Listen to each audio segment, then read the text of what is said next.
Bueno, buenos días chicos. Acá nos encontramos de nuevo para charlar temas de hemostasia y coagulación.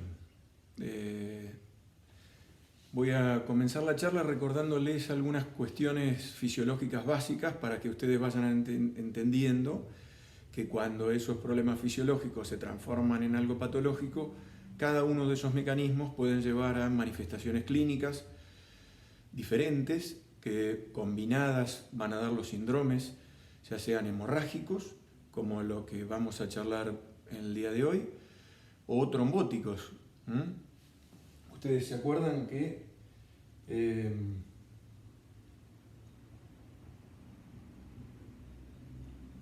la hemostasia es un mecanismo por el cual se impide la salida de sangre de los vasos sanguíneos.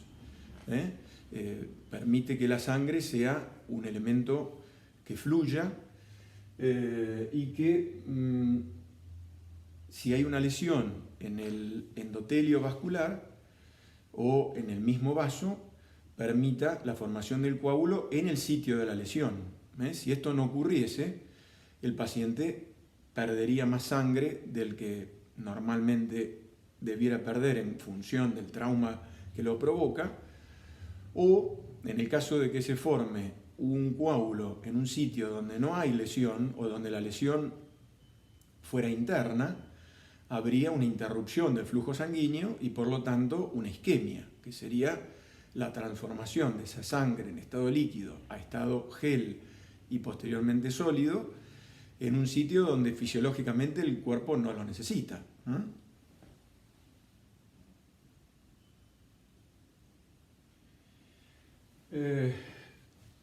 Cuando uno quiere evaluar la hemorragia, que sería la extravasación de la sangre fuera de los vasos sanguíneos, tiene que considerar el hecho de que ese vaso sanguíneo puede ser pequeño, o sea, un capilar. Si ese capilar está en una zona visible, habrá una interrupción del flujo en una zona más o menos silente. Llamémosle, si la lesión está a nivel de piel, habrá una vasculitis, una púrpura vascular, donde esa inflamación que se produce producto de la interrupción del flujo va a ser visible a través de el calor, el tumor, porque hay palpación de esas lesiones y hasta rubor. Hay signos inflamatorios que después, si el vaso extravasa esa sangre que no puede circular por esa pequeña obstrucción, tendrá púrpura, que ahora vamos a ver qué es la extravasación de la sangre a nivel capilar. Ahora, si esa sangre extravasada estuviera en el tejido celular subcutáneo, habría un hematoma, ustedes lo saben, un machucón, como dice la gente. Y si fuera una combinación de una petequia, que sería una extravasación en forma puntiforme, después vamos a ver algunas fotos, combinada con una hemorragia más profunda, sería una equimosis. Esos nombres que le damos semiológicamente a las hemorragias nos van a hacer pensar si el trastorno de coagulación que lo produjo es más o menos severo, es más o menos general, o hay más de un mecanismo que falla para manifestarse de esa forma. Lo primero que tendremos que interrogar ante este tipo de eventos son los antecedentes personales. Si hay patología previa que el enfermo manifieste de cualquier índole, podría uno vincularla con el evento.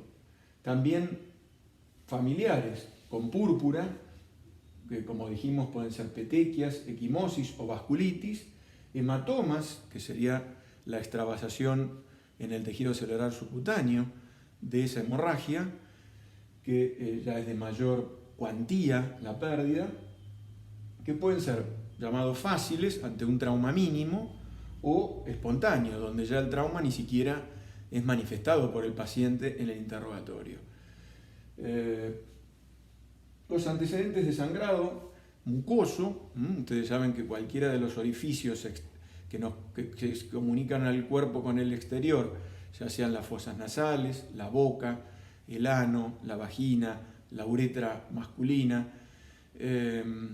los oídos, tienen un nombre, denominan a la hemorragia en función de ese orificio. Entonces será epistaxis cuando es por la nariz, otorragia cuando es de los oídos, puede ser una hematemesis cuando el sangrado es muy obvio, orofaucial, la proctorragia o hematoquesia cuando es por el tubo digestivo, la hematuria, que puede ser microscópica, macroscópica. Esos antecedentes de sangrados mucosos pueden ser sin una lesión evidente. Entonces puede tener un paciente una gingivorragia, un sangrado mucoso de sus encías, con el cepillado, que es algo muy común por la provocación de el sobrecrecimiento gingival, o sin una lesión evidente. O también la reiteración del sangrado, por ejemplo, una epistaxis unilateral,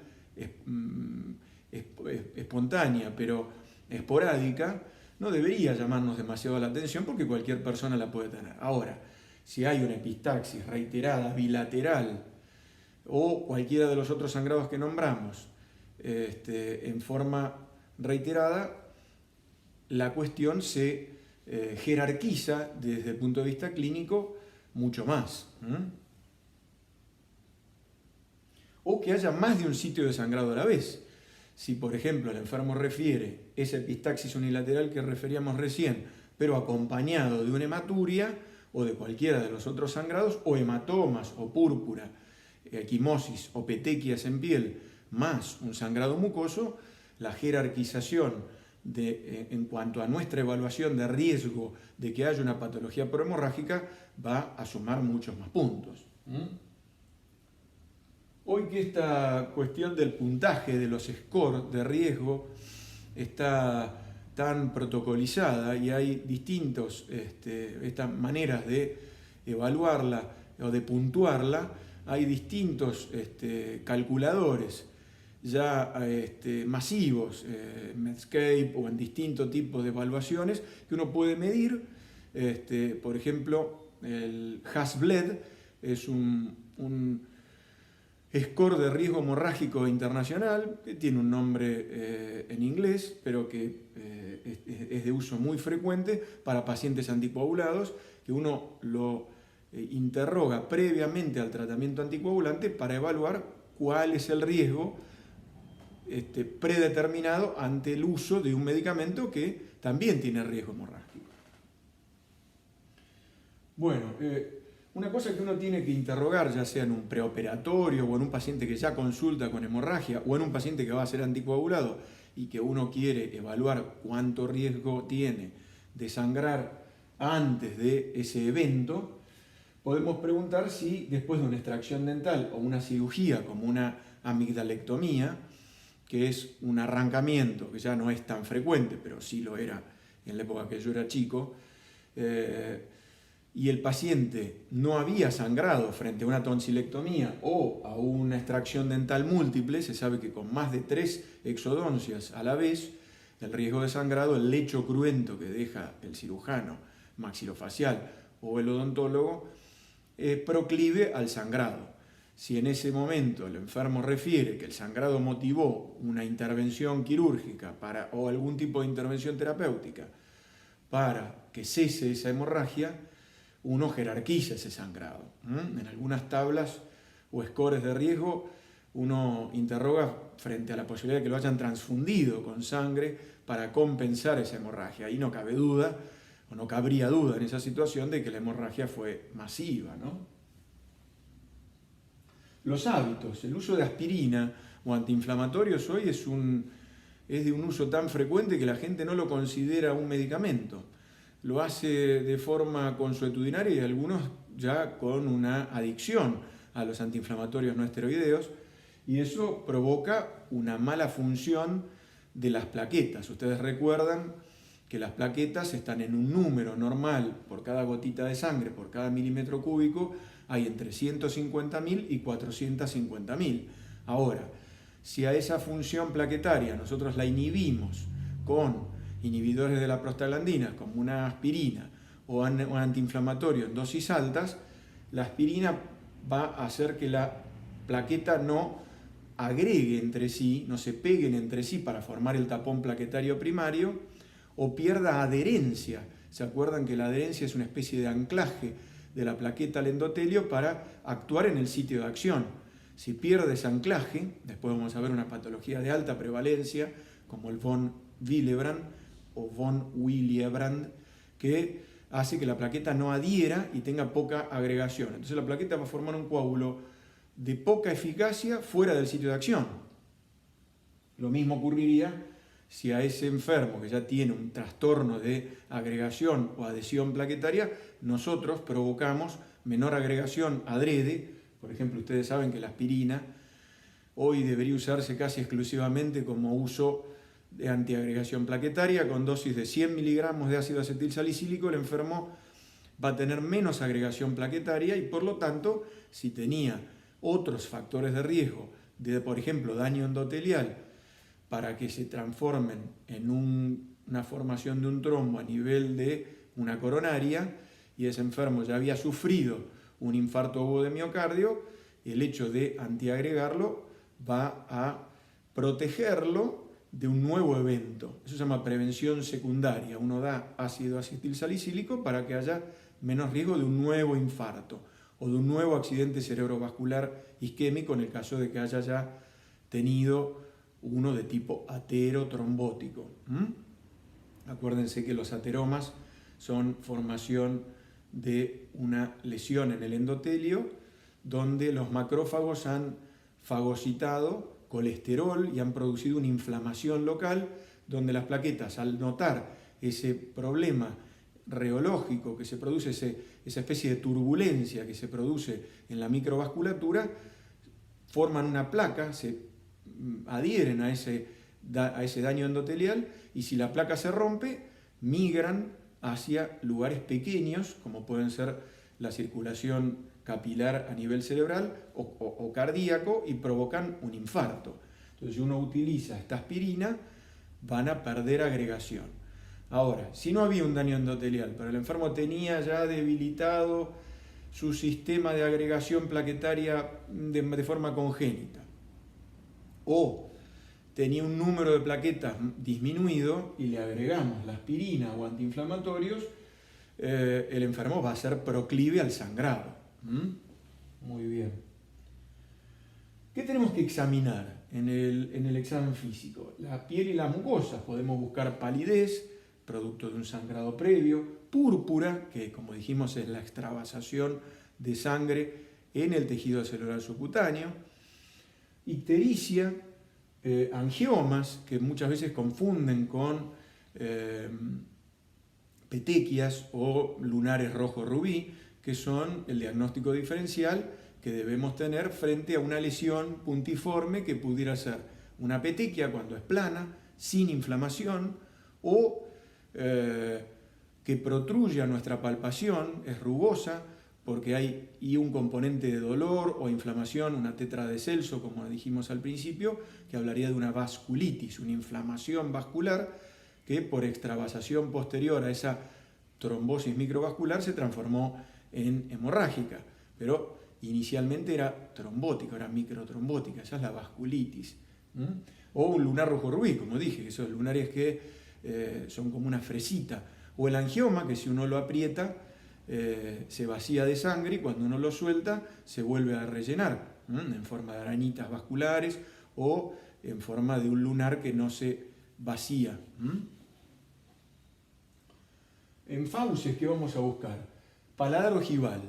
El paladar ojiva es esa forma de ventana gótica de doble arco donde el enfermo nace con alguna malformación, pero que a veces no son muy notorias y que tienen esa particularidad en los pacientes que tienen un Ehlers-Danlos, una patología donde el tejido conectivo se hereda de forma anómala y hay una tendencia al sangrado producto de esa fragilidad capilar.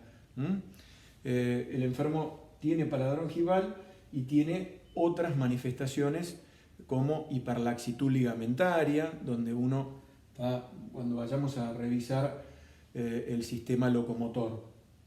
Cuando vemos el cuello, las axilas, las ingles, buscamos ganglios, en el abdomen, hepato o esplenomegalia, que saben que son las cosas que uno como hematólogo o dentro de esta especialidad clínica vamos directamente a investigar. Una vez que ya tenemos esta evaluación clínica, semiológica del interrogatorio y del examen físico, vamos a evaluar cuestiones de laboratorio. Ese tapón plaquetario primario que se tiene que formar cuando hay una pequeña lesión o inicialmente ante una lesión, lo vamos a evaluar con un hemograma, donde se acuerdan que hacíamos un recuento de glóbulos rojos o eritrocitos, glóbulos blancos o leucocitos y plaquetas o trombocitos,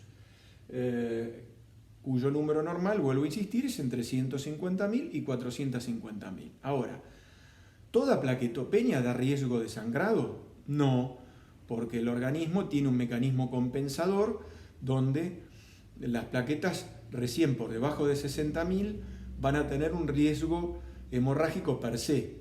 Distinto sería si se agregan otros trastornos de coagulación a esa plaquetopenia leve o moderada.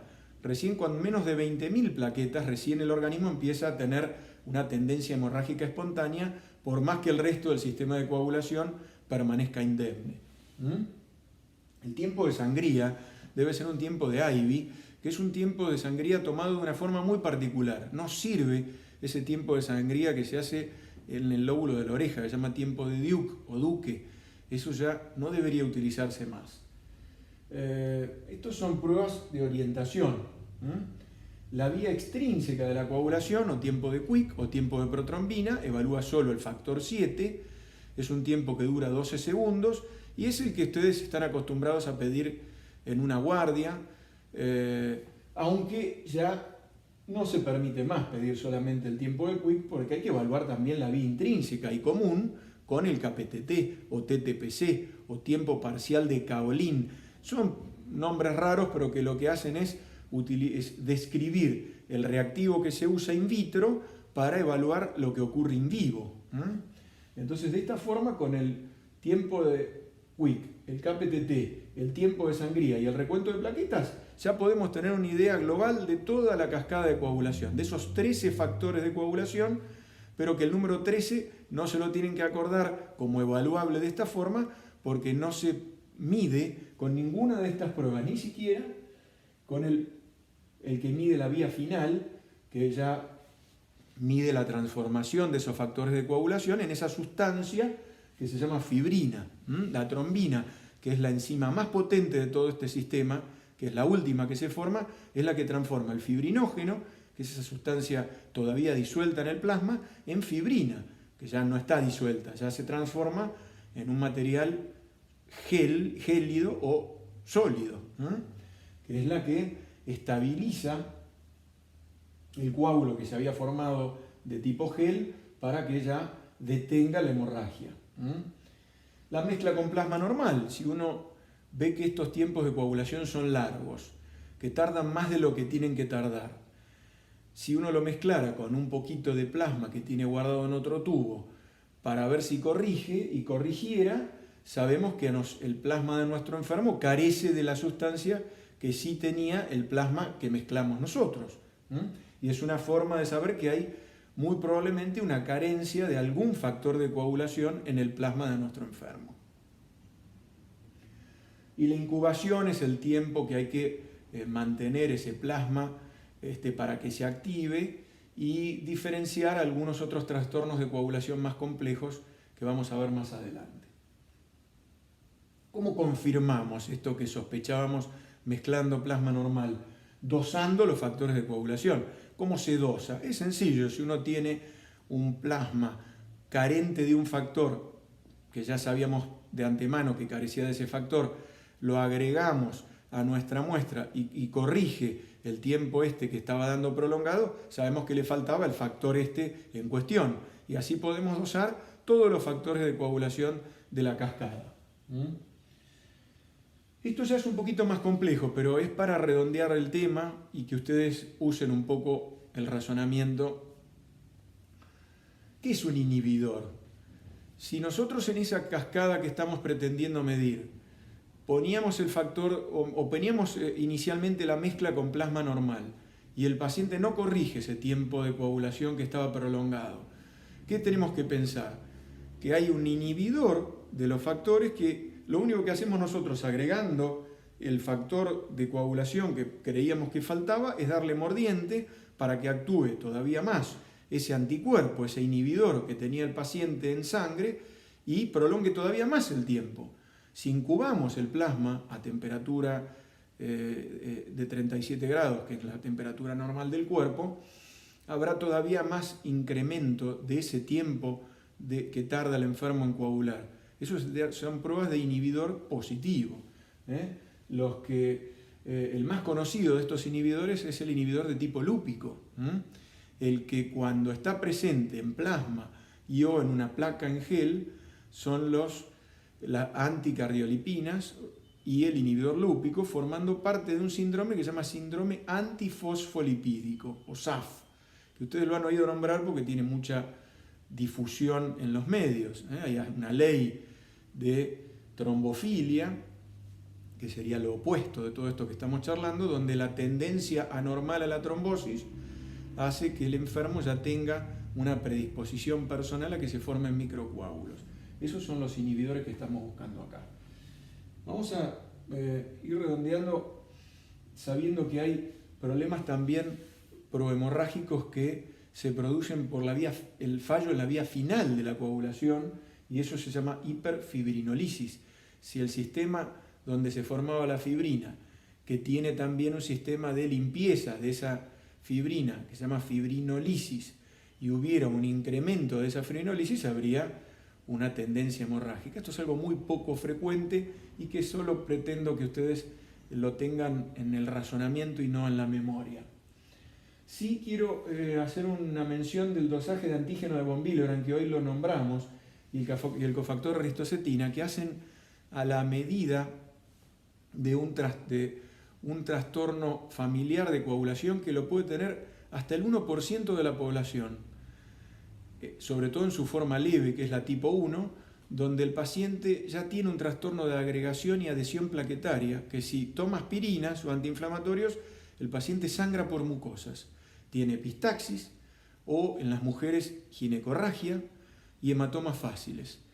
Y si uno no busca en el interrogatorio y después en estos métodos que parecen demasiado sofisticados pero no lo son, o no deberían serlo, deberían ser de fácil acceso para los pacientes o para nosotros los médicos el solicitarlo, uno puede detectar una tendencia hemorrágica hereditaria muy frecuente que trae trastornos muy molestos para el enfermo, como epistaxis en la infancia o ginecorragias en la adolescencia o epistaxis de nuevo en la gente de edad avanzada, y que si no lo buscamos provocan anemia y diferentes trastornos en la calidad de vida del enfermo.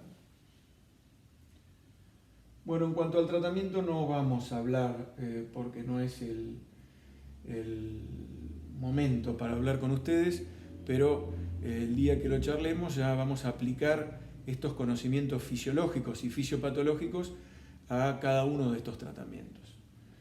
Bueno, les voy a agradecer nuevamente la atención y me voy a poner a disposición de ustedes para la charla que vamos a tener por Zoom en pocos días más para intercambiar opiniones y aclarar dudas con respecto a estas conversaciones que hemos tenido. Muchas gracias por la atención.